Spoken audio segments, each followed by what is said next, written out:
Terminamos con lo que tiene que ver con dolor radicular. Vamos a hablar ahora de síndrome miofacial. Esto ya estuvimos viendo bastante en la clase anterior, en la clase de dolor osteomioarticular crónico, pero vamos a hacer un repaso de algunas cosas.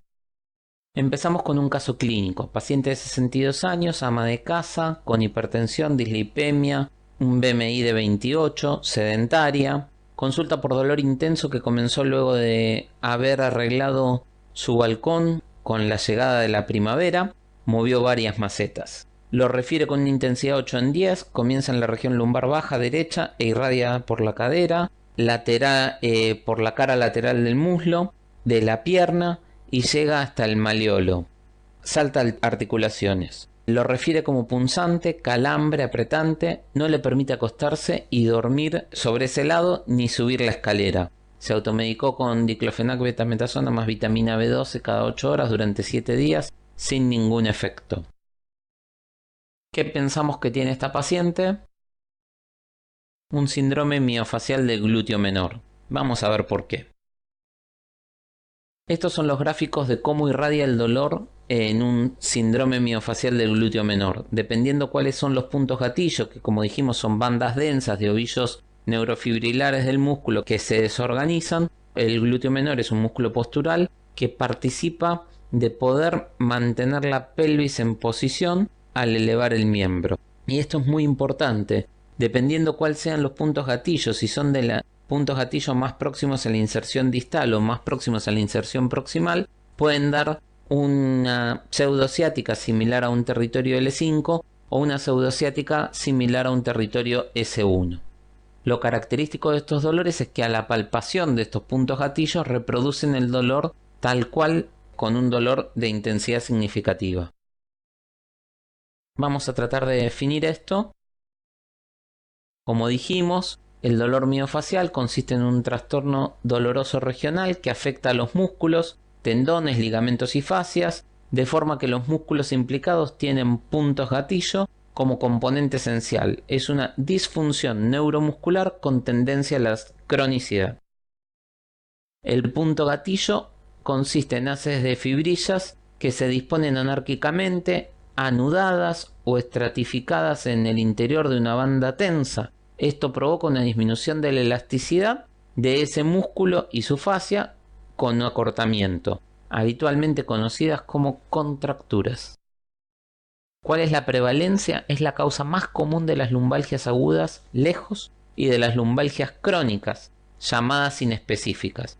Causa el 85% de las lumbalgias ambulatorias. Es la principal causa de lumbalgias laborales, tanto agudas como crónicas, y está influida por factores predisponentes propios del paciente y perpetuantes propios de la tarea y de los hábitos de vida. ¿Cuál es la fisiopatología? ¿Por qué se producen? Se producen por una sobrecarga mecánica en estática y en dinámica, existiendo factores predisponentes y perpetuantes como dijimos antes. Básicamente es un sistema que está en equilibrio entre la carga mecánica y la capacidad adaptativa. Cuando aparece sobrecarga mecánica, esto se desequilibra y tenemos la posible aparición de lesión y puntos gatillo, acortamiento del músculo para tratar de proteger, pero también tenemos muchos pacientes que tienen una disminución de la carga adaptativa del sistema. El sedentarismo, el síndrome metabólico, el hipotiroidismo, la diabetes, los fármacos y la hiperlaxitud favorecen la disminución de la capacidad adaptativa del sistema. Y lo que tenemos que tener en cuenta es que muchas veces en un principio hay inflamación en el momento del dolor agudo, pero cuando esto se cronifica, ¿sí?, suele no haber inflamación aguda, suele no haber prostaglandinas y suele haber patología degenerativa, lesión del músculo, del tendón, del ligamento, etc. ¿Cómo hacemos diagnóstico? Como siempre, evaluamos el paciente con alicia, aparición, localización, irradiación, característica, intensidad, qué lo alivia y qué lo agrava. Y tenemos que revisar a los pacientes. Como siempre, descartar las banderas rojas, inspección, palpación, pruebas de flexibilidad, maniobras de estrés, maniobras de tensión neural, sensibilidad superficial y profunda, reflejos superficiales y profundos, evaluación de la marcha y la pisada. Muy importante todo esto, pensando también en las indicaciones terapéuticas para prevenir los factores predisponentes y los factores desencadenantes. Como siempre, los exámenes complementarios los tenemos que pensar en el contexto de la casa de Alicia, pensando primero en hacer un muy buen interrogatorio, un muy buen examen físico, y los estudios complementarios pasan a ser la frutilla del postre. El glúteo medio, como dijimos, es el músculo que se encarga de sostener la pelvis cuando levantamos la pierna, ¿sí? Cuando ese músculo no está funcionando bien, la hemipelvis del miembro que no está apoyando en el piso cae. Es una función sumamente importante, es un músculo corto que tiene mucha fuerza y cuando genera los puntos gatillo es sumamente doloroso y genera cuadros de pseudociática. Siempre hay que evaluar el resto de los músculos del área porque muchas veces no está afectado exclusivamente el glúteo menor, sino que muchas veces están afectados varios músculos del área. Es así que tenemos que ir a evaluar el cuadrado lumbar, que puede dar esta distribución del dolor o estos patrones, dependiendo cuáles son los puntos gatillos que se activen. Tenemos que ir a evaluar el glúteo mayor y tenemos que ir a evaluar el glúteo medio, que también tiene sus propios patrones de distribución. Y nuevamente volvemos a la evaluación del glúteo menor, ¿sí? Que es el que estaría presentando la paciente que pusimos de ejemplo. También tenemos que evaluar el piramidal, el semitendinoso y el semimembranoso, que también dan dolores irradiados al miembro inferior, y el tensor de la fascia lata y el vasto externo. Tratamiento. ¿Cómo vamos a tratar los síndromes miofaciales, las lumbalgias de origen miofacial? Por un lado, tratamiento farmacológico, paracetamol, antiinflamatorios, sobre todo en agudo, después no tiene sentido usar antiinflamatorios, opioides, débiles principalmente, pentines como gabapentin y pregabalina, y relajantes musculares, paracetamol en dosis de 500 a 1000 miligramos cada 6 horas, AINES por poco tiempo, tienen poco espacio, prácticamente no deberíamos usarlo en este tipo de pacientes, como dijimos, eventualmente 1 o 2 días en el momento de dolor agudo, no más que eso. Opioides como tramadol 50 miligramos cada 6 horas o codeína 30 a 60 miligramos cada 6 horas. Pentines como gabapentin 100 a 300 miligramos cada 6 a 8 horas, empezando con dosis menores y titulando progresivamente, o pregabalina de 25 a 75 miligramos cada 12 horas, titulando progresivamente, y relajantes musculares como Pridinol 4 a 8 miligramos por 5 a 7 días. Pero también tenemos que pensar en los tratamientos no farmacológicos, y dentro de los tratamientos no farmacológicos tenemos reducción de la carga, y acá tenemos que trabajar sobre los factores perpetuantes desencadenantes, reeducación de los esfuerzos que generaron el dolor, reeducación de los gestos que lo perpetúan, mejorar la pisada, mejorar cómo se para, mejorar la carga de pesos y mejorar la duración de los esfuerzos, ¿sí? Mejorar la ergonomía, la crioterapia, TENS, ultrasonido, terapia manual y la proloterapia para la inactivación de puntos gatillo. Dentro de los tratamientos no farmacológicos, como dijimos, reducción de la carga, cambios del gesto motor o brazo de palanca de la tarea, la crioterapia, el TENS, el ultrasonido, terapia manual, ejercicios de control motor y proloterapia. Ya hablamos de síndrome miofacial, hablamos antes de dolor radicular, ahora vamos a hablar de fractura vertebral. Empezamos con un caso clínico, un paciente de 80 años con hipertensión arterial, dislipemia y osteoporosis no tratada. Consulta por un dolor lumbar bajo nuevo que apareció luego de una caída en el baño. Refiere que su intensidad es 8 en 10, empeora con la tos, con la defecación, la despierta de noche. Es punzante, pesado, ardiente, se irradia a ambos flancos. No mejoró con piroxicam 15 miligramos más pridinol 4 miligramos cada 8 horas. Y además le dio mucho sueño. ¿Qué tiene nuestra paciente? Una fractura vertebral aguda osteoporótica. Siempre hay que descartar banderas rojas y esta paciente claramente las tiene. Y tenemos que dividir al mundo en dos, entre los pacientes que tienen fracturas estables y las fracturas inestables. ¿Cuál es la epidemiología? Es una causa muy frecuente de lumbalgia nueva o reagudización de la lumbalgia crónica en pacientes ancianos. Representa 4% de las causas de lumbalgias específicas. Pensando en la fisiopatología, vamos a ver que los pacientes tienen un dolor nociceptivo somático en dinámica, tienen un paciente nociceptivo somático en estática, tienen un compromiso nociceptivo inflamatorio y un dolor neuropático agregado. Todo esto con un componente autonómico que puede aparecer tranquilamente. ¿Cómo hacemos el diagnóstico? Como siempre, Alicia para evaluar la aparición, localización, irradiación, características del dolor, intensidad y qué lo alivia y qué lo agrava. Vamos a usar los estudios complementarios según la evaluación que hayamos hecho con el interrogatorio y con el examen físico. Y tenemos que descartar banderas rojas, inspección, palpación, pruebas de flexibilidad, maniobras de estrés, maniobras de tensión neural, sensibilidad superficial y profunda, reflejos superficiales y profundos y la evaluación de la marcha y la pisada. Acá las imágenes van a ser determinantes para varias cosas. Primero, porque nos van a poder decir la ubicación de la fractura y va a haber algunos estudios en particular que nos van a poder permitir identificar si esa fractura es aguda o aguda o crónica. Por un lado, una radiografía simple, ¿sí? Las fracturas muy agudas a veces no se ven y no podemos identificar fácilmente si una fractura es aguda o crónica. Pero muchos pacientes que nos consultan por esto tienen múltiples radiografías simples de columna lumbar y al comparar una radiografía nueva con una radiografía anterior a veces nos facilita para poder saber que hay una fractura que antes no estaba. Otro estudio que se solicita con frecuencia es un centellograma óseo que permite identificar por un lado las estructuras comprometidas, cuál es la vértebra que está fracturada y estimar el tiempo de evolución de la fractura porque hipercaptan las fracturas más recientes y las fracturas crónicas ya no tienen edema y no hipercaptan. Una tomografía sin contraste es muy útil para identificar las fracturas pequeñas, evalúa la estabilidad y la calidad de hueso y evalúa otras áreas como por ejemplo pelvis, ramas isquiáticas, etc.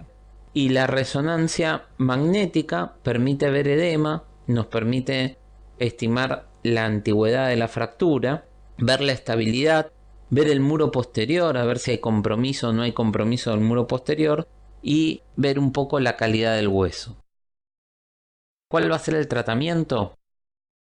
La fractura vertebral la vamos a tratar con tratamiento farmacológico donde vamos a usar AINES típicos, atípicos y podemos usar COX-2. Vamos a usar opioides débiles y fuertes según lo que necesitemos para poder tener un adecuado control del dolor. Vamos a usar bifosfonatos y fijadores de calcio y obviamente vamos a darle calcio y vitamina D a estos pacientes. Tenemos que tener en cuenta que también podemos llegar a usar calcitonina y que estos pacientes, dependiendo cómo se resuelva la fractura que vamos a ver dentro de poco, pueden tener dolores por tiempos prolongados y tenemos que tener cuidado con el uso crónico de los analgésicos, principalmente los antiinflamatorios.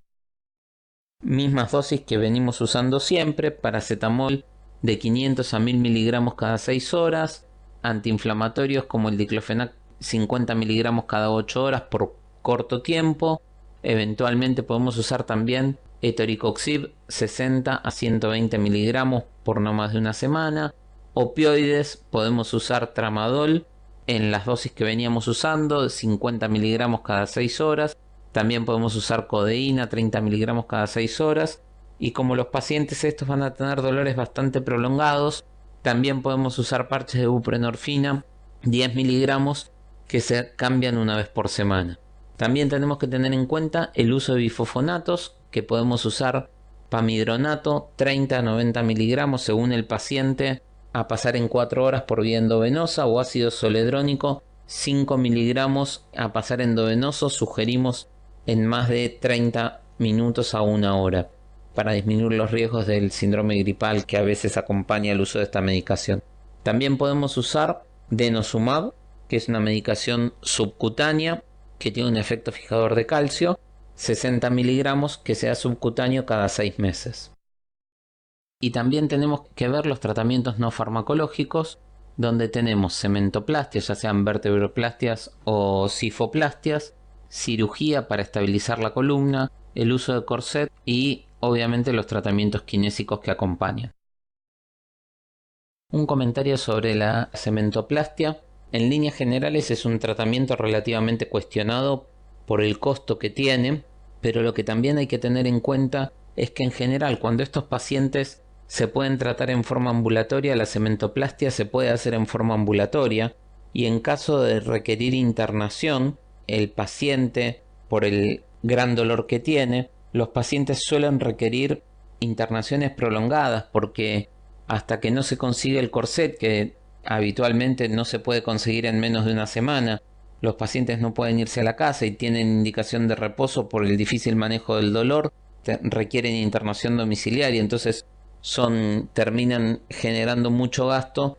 A veces la cementoplastia es un procedimiento bastante costo efectivo, pero principalmente lo que hay que tener en cuenta es que en general dentro de las 48 horas de realizada la cementoplastia los pacientes tienen una analgesia espectacular, están prácticamente sin dolor o con muy poco dolor y muy fácil de manejar y los pacientes pueden volver a su vida habitual, mientras que con el uso de corset y fajas los pacientes requieren grandes tiempos de reposo con las complicaciones que esto trae aparejadas en pacientes de edad avanzada.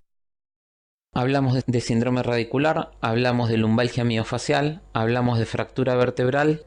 Nos queda por último hablar unas palabras de espondilodicitis. Vamos a un caso clínico, paciente diabético tipo 2 con pobre control de su diabetes, hipertensión, dislipemia, consulta por dolor lumbar de 2 semanas de evolución y fiebre. Refiere que es intenso, diurno y nocturno, de tipo punzante y sordo, empeora con movimientos de carga de peso. El examen físico presenta fiebre de 38 grados y medio y su laboratorio indica una glucemia de 382, blancos de 32.200 y creatinina de 2 miligramos por litro. ¿Qué tiene este paciente? Probablemente lo que tenga sea una espondilodicitis. Tenemos que hacer el diagnóstico adecuado. Siempre en lumbalgias, volvemos a repetir una vez más, tenemos que pensar en banderas rojas y tenemos que irlas a buscar. Y esto nos divide el mundo en dos partes, los pacientes que están estables y los pacientes que están inestables y los pacientes que pueden tener compromiso neurológico o sistémico. Dos palabras sobre la epidemiología de las espondilodicitis.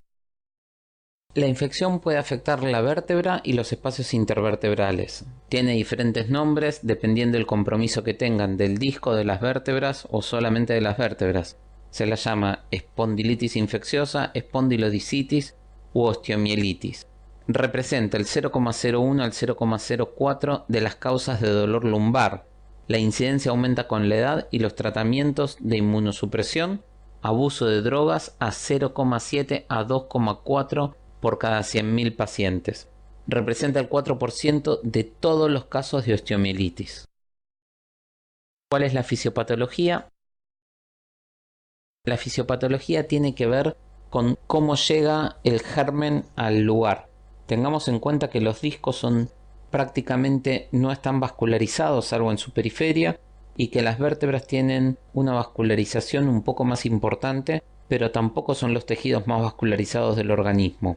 Pero con cierta frecuencia en pacientes con ciertas características y cierta predisposición, tanto por vía hematógena venosa como por procedimientos realizados sobre la columna, pueden presentar la siembra del germen para poder empezar a tener la infección.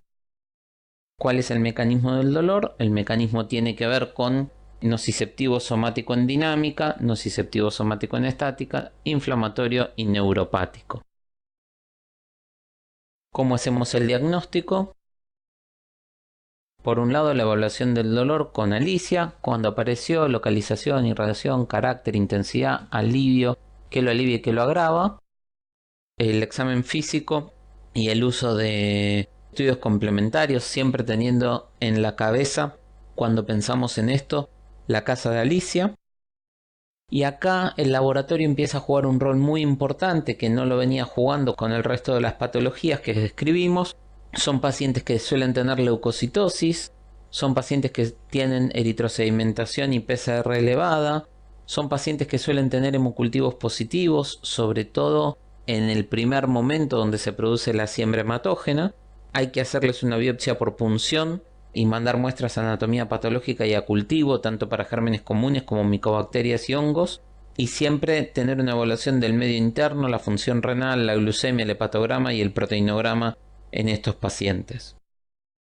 Las imágenes, en general la radiografía simple puede no dar nada, puede aparecer un neumodisco que antes no estaba, puede aparecer una alteración de la carilla articular, pero en general son bastante modestos los hallazgos de la radiografía simple. El centellograma ayuda mucho más porque permite identificar el sitio y la extensión de la infección y la captación discal y extradiscal.